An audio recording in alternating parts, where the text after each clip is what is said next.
Andor Episode 10 was garbage. No one cares about this show. No one is watching this show. Yet the shill media is trying to push a narrative that viewership is on par with The Mandalorian. No one covering the show is experiencing any channel growth. That's because Andor's a garbage show. I should have quit covering this show after the shit-ass heist episode. But some things are more important than channel growth. I need to finish covering this show. I need to finish trashing this show. The world needs to know how bad Andor is, and I enjoy making the Disney shills whine and cry. Here is my review for episode 10.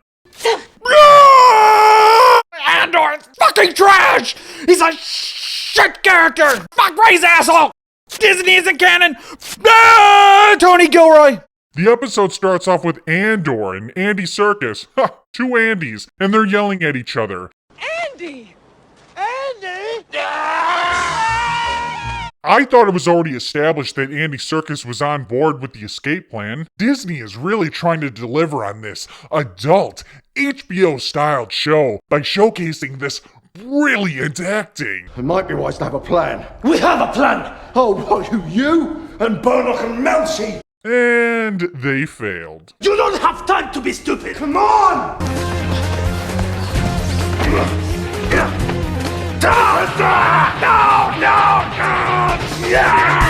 Something really stupid about this show that none of the shills want to acknowledge is the surveillance in this prison. Don't they have a guy watching the prisoners, listening to the prisoners? Apparently not, because they can scream about their escape plans in their shill cruiser hotel rooms. The Empire really cares about productivity. They seem to have everything thought out except for this. All you need is one position, 3 shifts, to sit, watch, and listen. They have the personnel to do it. Why aren't they doing it? Let's ask the overrated writing team. Let's ask the shills. Let's ask the fake fans that cry my comments every week. We transition to Mon Mothma and Mike Pence. The Disney shills weren't kidding about Andor being a hashtag slow burn, which is code for hashtag fucking trash, hashtag non-canon. We are 10 episodes in, and Mon Mothma still needs to access her family funds. They've been talking about this every episode. And what do we actually know about Mon Mothma in all this time? We know next to nothing. She knows Luthen. We don't know how she met him. We know little about his backstory. She has an arranged marriage to a misogynist. She is a stupid kid. She's in the Senate, and because Disney isn't creative, no one cares to attend any of these meetings. And she's got money and can't access it.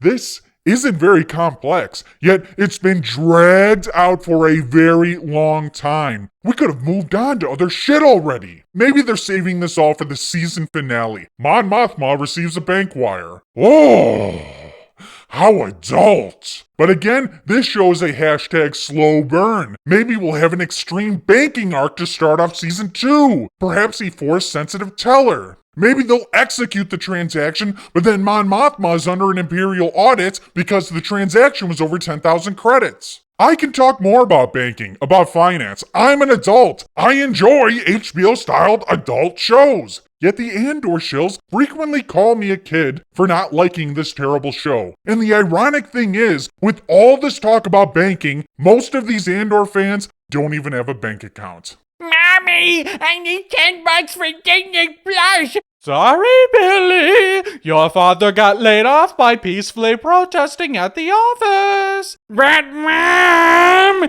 I need to watch the rest of Andor, my favorite show. Ah! It turns out Andor wasn't just retiring to the bathroom to jerk off. His plan was to destroy a pipe and get water leaking, which will damage the electric floor. Luckily, the floor shorted out before everyone was electrocuted to death. Hashtag plot armor. Andor is climbing to the top of the room and takes out one of the guards with a judo trip. Then the escape was, surprisingly, very easy. They get to the central room and disable all the floors. The guards know they are fucked and essentially let them all leave. The prisoners own this place. Yet, they all jump out in the ocean.